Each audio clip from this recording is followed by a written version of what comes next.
Assalamualaikum warahmatullahi wabarakatuh.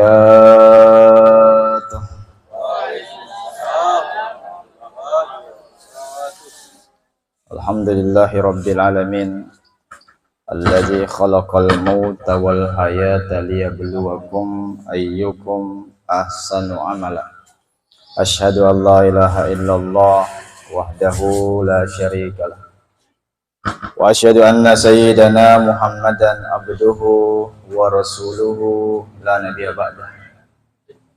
Faqad qala Allah ta'ala fil Qur'anil Karim wa huwa asdaqul qailin.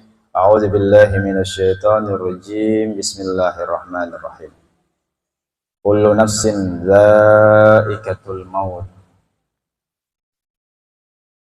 Sadaqallahul azim. Wa sadaqallahu rasulan nabiyil karim wa nahnu ala zalika minasyahidin wasyakirin alhamdulillahi rabbil alamin. Segala puji dan kebesaran hanya milik Allah Subhanahu wa taala. Maha kuasa Allah Subhanahu wa taala yang kembali diperlihatkan kepada kita sekalian bahwasanya kita semua pasti akan kembali. Bahwasanya yang bernyawa pasti akan kembali kepada Allah Subhanahu wa taala. Setiap yang bernapas, setiap yang mempunyai jiwa pasti akan merasakan yang namanya kematian. Salawat beserta salam kepada junjungan kita Nabi Allah Mustafa Muhammad sallallahu alaihi wasallam. Sebelum melanjutkan acara ini, alangkah baiknya kita kembali mengirimkan suratul Fatihah. As-sab'ul mathani kepada almarhumah ibunda kita, nenek kita, kakandah kita, Ibu Sugra binti Palureng. Semoga dengan bacaan suratul Fatihah yang kita baca bersama-sama, Allah Subhanahu wa taala menempatkan beliau dengan orang-orang yang baik, menempatkan beliau dengan orang-orang yang saleh. Al-hadiqatin salitin lahadiratin Nabi Mustafa Muhammadin sallallahu alaihi wasallam, khususan ila ruh almarhumah Sugra binti Al-Fatihah.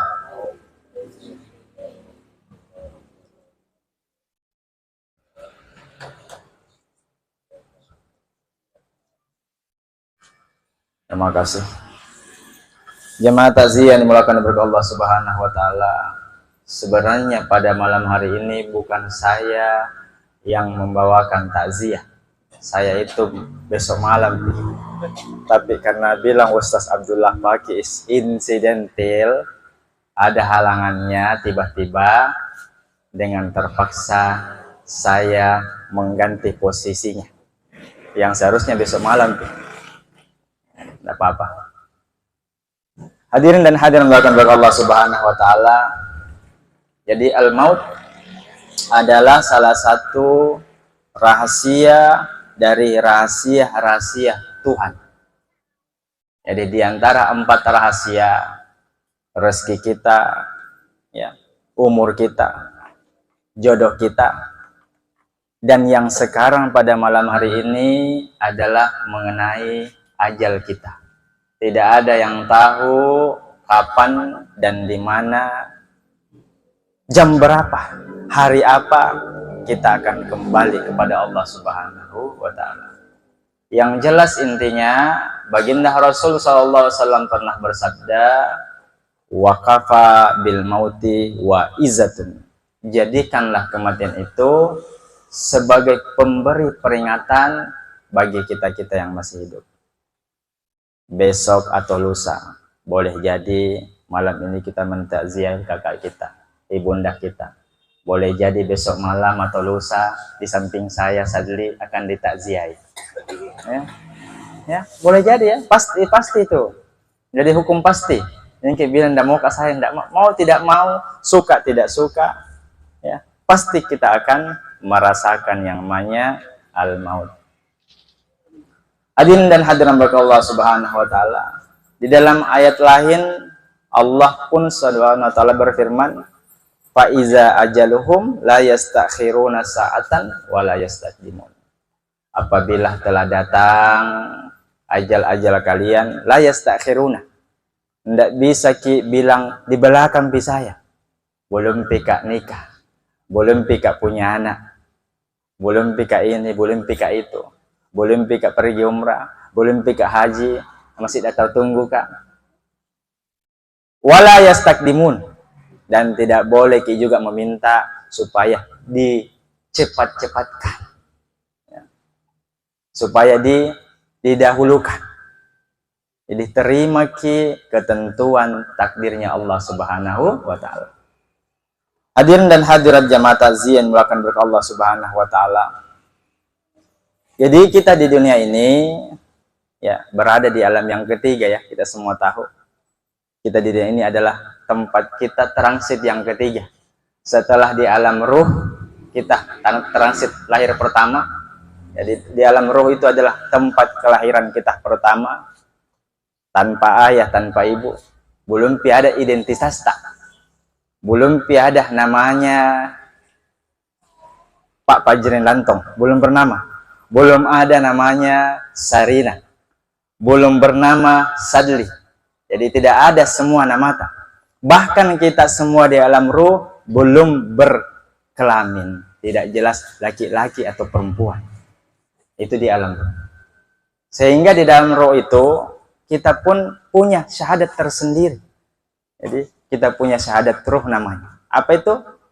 Kita biasa dengar Allah berfirman, alastu birabbikum, bukankah aku ini Tuhan kalian? Ya, kita semua mengatakan qalu bala syahidna, kami bersaksi ya Allah bahwasanya engkau adalah Tuhan kami. Ini adalah syahadat pertama yang kita ucapkan sewaktu berada di alam yang pertama. Kemudian alam yang kedua apa? Alam rahim. Ya, kita semua juga melaluinya. Apa itu alam rahim? Di dalam perutnya ibu tak, di dalam perutnya mama tak. Ada yang 9 bulan, ada yang 8 bulan, ya, ada yang lewat bulan. Ini di alam rahim tak. Di alam rahim mama kita masing-masing. Ada yang terlahir jadi orang Mandar, ada yang terlahir jadi orang Arab, ada yang terlahir jadi orang berkulit hitam. Jadi tidak ada yang bisa memilih. Saya mau jadi orang Arab, saya mau jadi orang Indonesia, saya mau jadi orang Jerman, saya mau jadi orang Argentina. Tidak ada yang bisa, tidak bisa ditentukan. Beda dengan Rasulullah Muhammad SAW. Hadirin dan hadirin berkah Allah Subhanahu Wa Taala. Kemudian alam yang ketiga yang sedang transit di sini, ini tempat dunia. Dikatakan juga alam syahadah, alam penyaksian. Di sini tempat alam tempat transit yang ketiga.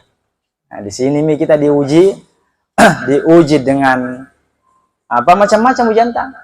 Ada yang diuji dengan ini, ada yang diuji dengan itu, ada yang diuji dengan kekayaan, ada yang diuji dengan kemiskinan. Jadi semua hidup ini adalah ujian. Jadi hidup ini sebenarnya masalah sebenarnya. Jadi, tidak ada hidup tanpa masalah. Jadi kalau mau kita tidak mau ada masalah tak, mati ki. Tapi jangan bunuh diri. Beda dengan pegadaian di depan tak, mengatasi masalah tanpa masalah ya, katanya. Saya tidak tahu betul apa tidak itu. Jadi semua bagian dari hidup kita adalah ujian semua. Ya, ujian semua. Jadi di sini kita sebentar sekali ji. 60, 70 tahun, ada yang mungkin 80 tahun. Ada yang 90 tahun, ada yang 100 tahun.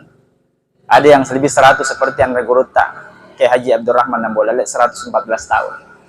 Jadi tergantung takdir hidupnya dan tergantung juga doanya.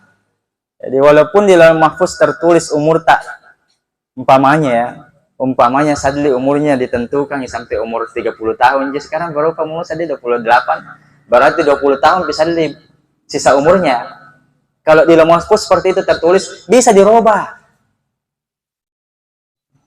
Bisa dirubah dengan doa. Makanya bisa juga berkurang. Iya, bisa berkurang dan bisa bertambah. Makanya dikatakan Allah itu yang menghapus dan menentukan. Yusminu wa yusbit. Jadi Allah yang menghapus dan Allah juga yang menentukan siapa-siapa yang di antara kita yang boleh di lauh mahfuz tertulis umurnya 80 tahun bisa jadi 100 tahun. Atau bahkan sebaliknya bisa jadi berkurang. Jadi tergantung doa-doa kita masing-masing. Makanya kalau berdoa ke sembahyang ki, doa ki minta panjang umur. Jangan hanya minta kekayaan, minta rezeki, minta lancar usahanya, lupa berdoa minta panjang umur. Nah, harus berdoa panjang umur. Jadi ada orang begitu doanya rezeki saja, dalek semata, dalek, lupa minta doa supaya panjang umur. Ada begitu. Ya. Jadi harus selalu senantiasa minta panjang umur. Allahumma tawil umri, Allahumma tawil umurana. Jadi ada malahnya itu supaya panjang umur. Jadi kalau mau tahu ya silahkan ke rumah, silahkan ke kantor travel. Orang-orang yang ke kantor travel itu dikasih. Ada orang yang rajin datang beramalia. Cuman belakan berkah Allah Subhanahu wa taala. Jadi di alam ini sekali lagi tempat kita bercocok tanam. Apa itu bercocok tanam? Tempat kita beramalia, tempat kita meraih kebaikan, memperbanyak kebaikan. Seperti istilahnya kalau pergi ke merantau. Ada yang pernah merantau ke sini? Ada yang pernah merantau di sini? Saya perantau juga. Saya pernah ke Kalimantan tapi sekolah. Saya pernah ke Mesir tapi sekolah. Nah, jatuh mau sana. Jadi merantau. Jadi kita ini seperti perantau semua. Pasti besok atau lusa pasti akan kembali ke semua. Jadi itu orang-orang perantau tidak ada itu mau tinggal di sana terus menerus. Tidak ada. Tidak pernah saya mendengar perantau tidak mau kembali. Pasti mau kembali. Cuman nak kumpulkan dulu anunya, modalnya, baru pulang kembali. TKI itu di Arab Saudi atau bahkan di Cina, di Taiwan, di Jepang atau di mana saja berada, di Malaysia. Pasti mereka mengumpulkan bekal untuk kembali ke kampung halamannya. Begitupun kita di dunia ini, kita harus kumpulkan bekal. Ya. Makanya dikatakan istilahnya orang ustaz itu tabakhir, tabungan akhirat. Jangan hanya banyak tabungan dunia, tak lupa kita tabungan akhirat tak. Apa itu? Salat kita, kebaikan kita, sedekah kita, berbuat baik kita sama orang, ya, dan seterusnya. Itu kebaikan-kebaikan kita.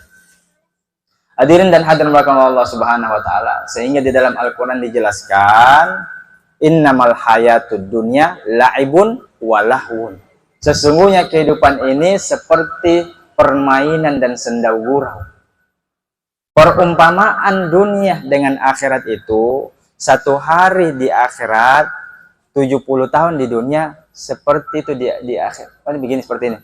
Satu hari di akhirat itu, di dunia umur kita sudah setengah dari 7. Jadi 75 tahun itu, 70 tahun itu, seperti 3 jam di akhirat. Cepat sekali, Ji. Coba biasa tuh orang tua bilang, cepat sekali waktu, sekarang sudah umur 60 tahun, makanya baru kemarin. Betul memang. Jadi cepat sekali di dunia. Ya, enggak dirasa nanti bulan 4 masuk lagi bulan puasa, padahal baru kemarin nih kayaknya. Enggak dirasa 2024 pemilihan lagi, pemilihan bupati, pemilihan legislatif dan seterusnya, presiden. Enggak dirasa memang waktu. Jadi alangkah meruginya kita. Selama kita hidup di dunia ini, terlena dengan dunia. Dilupa mi sembahyang, dilupa mi berbuat baik, nanti sembahyang sekedar sholat, mengaji sekedar mengaji, padahal itu sebenarnya modal tak nanti di akhirat. Perbekalan tak nanti ketika kembali kepada Allah Subhanahu wa taala. Bekal tak. Jadi mandirakan ke Allah Subhanahu wa taala. Jadi jasad ini bisa hidup karena ada ruh di dalam. Jadi ini jasad tak bisa bergerak, ada tangan bisa bergerak, bisa bicara mulut tak, bisa mendengar, bisa mencium, bisa merasa, bisa berjalan karena ada ruh di dalam. Kalau ruh sudah keluar dari jasad, maka dikatakan inna lillahi wa inna ilaihi rajiun. Sesungguhnya kita adalah milik Allah, wa ilaihi rajiun, dan kepadanya kita akan kembali. Jasad kita akan kembali ke tanah. Jadi jasad kita akan kembali ke tanah. Jadi nanti kalau mati, nanti ini jasad kita hancur. Satu juga tidak hancur. Ada yang tahu? Ada yang tahu apa yang tidak hancur kalau mati? Ada yang tahu? Ada yang tahu? Ada yang tahu? Bukan. Ada yang tahu? Di antara jasad kita satu tidak hancur. Ada yang tahu? Tulang ekorta, tulang sulbita. Makanya itu kasih bagus tinjata kalau buang air besar ki. Karena yang nanti ketika hancur seluruh tubuh jasad kita, satu tidak hancur, tulang sulbi. Tahu tulang sulbi? tulang ekor. Tahu tuh, enggak tahu lah tulang ekor? Ada itu di belakang, mohon maaf, di belakang pantat ada itu kayak ujung-ujung kayak ekor. Sebenarnya monyet berekor itu pantat di belakang. Mohon maaf ya. Itu nanti yang dibangkitkan nanti menjadi jasad baru di dalam jasad kita. Semuanya hancur kecuali itu. Makanya kasih bagus istinja tak. Jangan sekedar cebok saja. Jangan bisa cebok-cebok, tak ada baca ada amalannya itu. Makanya belajar. Ya, tulang sulbi. Kemudian jasad kembali ke tanah, sedangkan ruh kembali ke mana ruhnya? Kembali kepada Allah yang tahu jalan pulang. Bagaimana caranya tahu jalan pulang? Karena ada bisa orang tidak tahu jalan pulang. Nah, bagaimana caranya tahu jalan pulang? Harus belajar mati sebelum mati. Mutu qabla an tamut. Matikan dirimu sebelum engkau benar-benar dimatikan Allah Subhanahu wa taala. Jadi karena ada orang tidak tahu jalan pulang, tersesat. Ya, tersesat. Jadi karena kematian itu tidak main-main, tidak main-main itu mati, tidak bisa kembali. Makanya dikatakan di dalam surat As-Sajdah, Rabbana absarna wa sami'na farji'na na'mal shalihan inna muqinun. Ya Allah, saya mohon kepadamu, kembalikan saya ke dunia walaupun sekejap saja. Untuk apa? Farji'na na'mal shalihan, untuk kembali mengerjakan amal soleh, untuk kembali melaksanakan kebaikan. Tidak bisa nih. Farji'na na'mal shalihan inna muqinun, tidak bisa mau kembali. Tidak ada istilah bilang kasih dokter dulu sebentar. Ada pengecualian ya. Kecuali orang yang diberikan pamase. Apa itu pamase? Diberikan tuh dia kelebihan. Ada biasa orang pernah dengar orang mati suri, ada ya? 3 hari mati dikubur hidup kembali. Itu 1 dari 5.000 orang. Jadi jarang sekali terjadi begitu. Nah, kasih lihat neraka, dikasih lihat sisa kubur, itu hanya 1 dari sekian ribu orang. Nah, baru diberikan seperti itu. Jadi jemaah mendapatkan berkah Allah Subhanahu wa taala. Jadi sekali lagi, ini dunia adalah tempat yang sementara saja. Sementara semua. Ya. Apa yang kita miliki sementara semua. Istri kita sementara. Anak kita sementara. Harta kita sementara. Kita yang ditinggalkan atau harta yang meninggalkan kita. Begitupun sebaliknya, istri yang tinggalkan kita atau kita yang tinggalkan istri. Ya, macam-macam ya. Ada yang bercerai di dunia. Ada yang ditinggal karena wafat. Dan seterusnya. Begitupun harta dicari sebanyak-banyaknya, tapi kita yang ditinggalkan harta atau harta yang meninggalkan kita. Begitupun anak, tinggalkan nanti. Ditinggalkan di dunia atau tinggalkan karena menikah anak tak. Otomatis pergi meninggalkan kita kalau seorang perempuan. Pergi berumah tangga sendiri. Ya jemaah mendapatkan Allah Subhanahu wa taala. Jadi sekali lagi, dunia ini adalah tempat kita beramal soleh. Jadi kata Rasulullah SAW di dalam salah satu riwayat bahwasanya kita ini bagaikan seorang yang musafir. Ya, kita ini musafir semua. Sebagai seorang musafir, sebagaimana saya katakan tadi, kalau ada orang pergi merantau, pasti akan kembali ke kampung halamannya. Kampung halaman kita sebenarnya bukan di sini. Jadi ini tempat persinggahan. Kampung halaman kita adalah akhirat. Akhirat. Makanya dikatakan setelah kita mati nanti, maka tempat kita adalah barzakh. Ada yang tahu apa artinya barzakh? Ada yang tahu apa artinya barzakh? Barzakh itu bermakna pemisah. Barzakhul la yabghiyan. Jadi alam pemisah. Pemisah antara dunia dan akhirat. Pemisah antara ini dunia dengan alam kubur. Jadi ada istilahnya apa namanya kalau begini? Ya, ada batas. Bisa kita lihat orang mati tapi tidak bisa dilihat. Jadi beliau ini melihat kita tapi tidak bisa dilihat. Nah, lihat ki almarhum, keluarga kita yang wafat tapi tidak bisa dilihat karena ada barzakh, alam pemisah.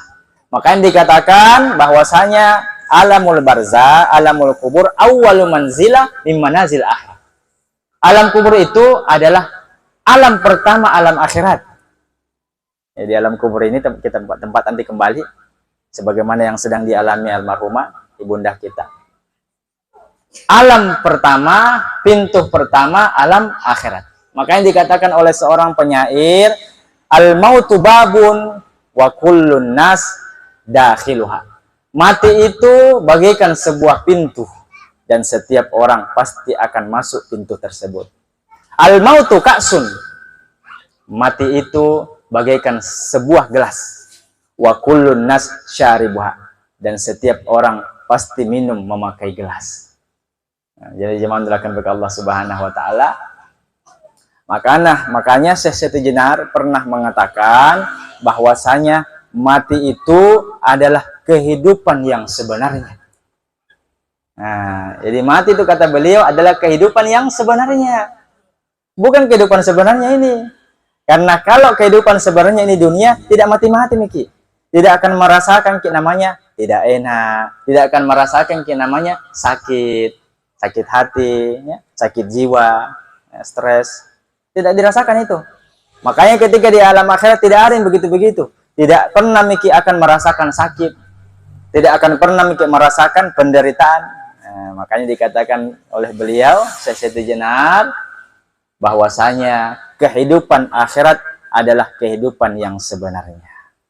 Di zaman dilakukan berkat Allah Subhanahu wa taala. Jadi kata Sayyidina Abu Bakar As-Siddiq, beliau pernah mengatakan, man dakhalal kabri bilah zadin.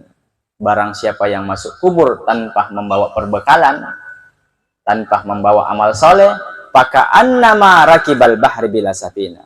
Seperti seseorang yang mengarungi lautan tanpa mempergunakan perahu. Siapa yang bisa ke Pulau Salama berenang? Ada yang bisa? Ada yang bisa? Tidak ada yang bisa. Saya yakin biar orang jago berenang, sejago-jagonya orang berenang ada batasnya. Paling 100 meter aja. Itu pun tidak bisa kembali.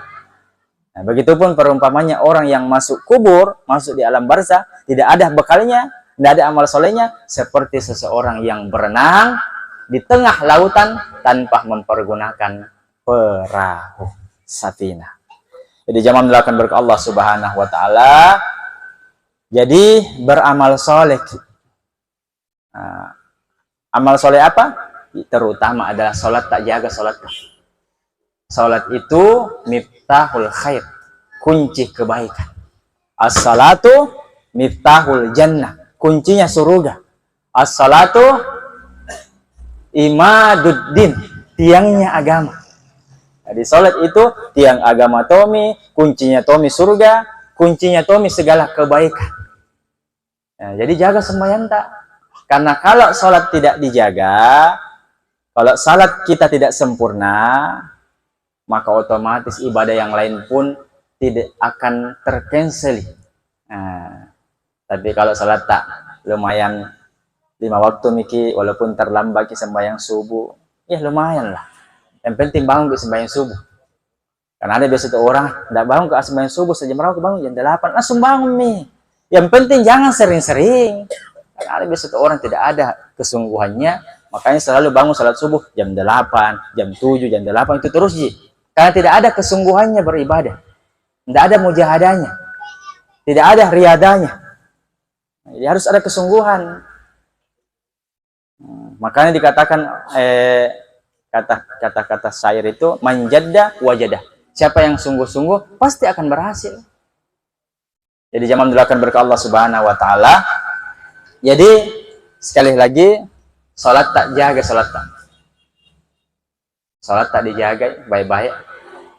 Karena salat amal yang pertama kali dihisap ketika kita ditanya oleh mungkar dan nakir. Jadi ketika itu orang seperti beliau masuk ke dalam kubur, nah tinggalkan semua keluarga tak, biar sesayang-sayangnya keluarga tak, pasti nah tinggal ki. Suami umpamanya mati istrinya, biar sayang bagaimana 99,9,9% pasti nah tinggalkannya. Saya mau bertanya, pernah ki melihat ada orang mati bagus sekali kamarnya, pokoknya di kamarnya AC, harum dan seterusnya, di dalam kamarnya ditaruh mayatnya? Pernah ki melihat? Pernah melihat? Tidak ada toh? Kalau orang sudah jadi mayat, pasti dikasih keluar di depan rumahnya, di ruang tamunya. Tidak ada orang kalau sudah jadi mayat di dalam kamar disimpan. Tidak ada. Tidak ada itu. Coba itu. Coba. Jadi kalau orang sudah jadi mayat, maka ketika sudah jadi mayat itu, satu berfungsi, kedua berfungsi, mata tak sama telinga tak. Telinga bisa mendengar, makanya itu kalau ada orang meninggal, jangki cerita-cerita jelek. Kalau orang jelek, cerita kebaikannya, karena rasa itu. Begitupun kalau ada anak-anaknya, jangki bertengkar anak-anaknya, keluarganya, masalah warisan, karena tersiksa itu, disiksa. Jadi pendengaran dan penglihatan berfungsi. Ketika orang sudah jadi mayat, dalam kamar umpamanya 1 hari 1 malam, itu berfungsi 2. Kemudian ketika sudah di dalam kubur ditanam maka otomatis semua akan meninggalkan kita sendiri Ki. Makanya itu Sayyidina Umar bin Khattab, sewaktu berkumpul bersama para sahabat, Rasul itu bercerita tentang surga, semuanya bergembira. Bercerita tentang neraka, hampir semua menangis. Sayyidina Umar tidak menangis sih. Tetapi ketika menceritakan alam kubur, satu-satunya yang menangis, yang terseduh-seduh menangisnya, sampai-sampai menurut riwayat itu jenggotnya bisa diparrai, kalau bisa naparrai itu kalau orang baru sudah mencuci diparrai, begitu banyaknya air matanya Sayyidina Umar bin Khattab. Kaget semua sahabat. Kenapa kalau cerita ke neraka, menangismu itu biasa-biasa sih, tapi ketika bercerita alam kubur, menangismu seperti menangis seseorang yang kehilangan seseorang yang sangat disayang. Apa kata Sayyidina Umar? Kalau di dalam neraka Ki, banyak Ki sama, banyak teman tak. Tetapi kalau di alam kubur Ki sendiri Ki, nafsi-nafsi Ki, nafsi-nafsi Ki dalam kubur. Makanya hanya yang menemani satu saja, amal kita. Makanya ada biasa itu orang bilang, orang-orang pakai akal ya, kalau mati Kak Pale, mau Kak saya apalagi memang itu pertanyaannya Munkar dan Nakir deh. Supaya nanti kalau Munkar dan Nakir bertanya, bisa ku jawab. Emang ujian. Jadi itu kalau mati, tidak berfungsi nih akal tak. Tidak berfungsi nih. Tidak ada yang berfungsi kecuali iman kita. Iman yang berfungsi. Biar kau pintar jenius, seperti jeniusmu Albert Einstein, seperti pintarmu, mohon maaf, B.J. Habibie. Pokoknya sepintar-pintarnya orang tidak berfungsi nih otaknya kalau mati nih. Nama kami ulah otak, di mana kami uli, ya. Nama kami binatang-binatang. Just otomatis tidak berfungsi nih. Apa yang berfungsi?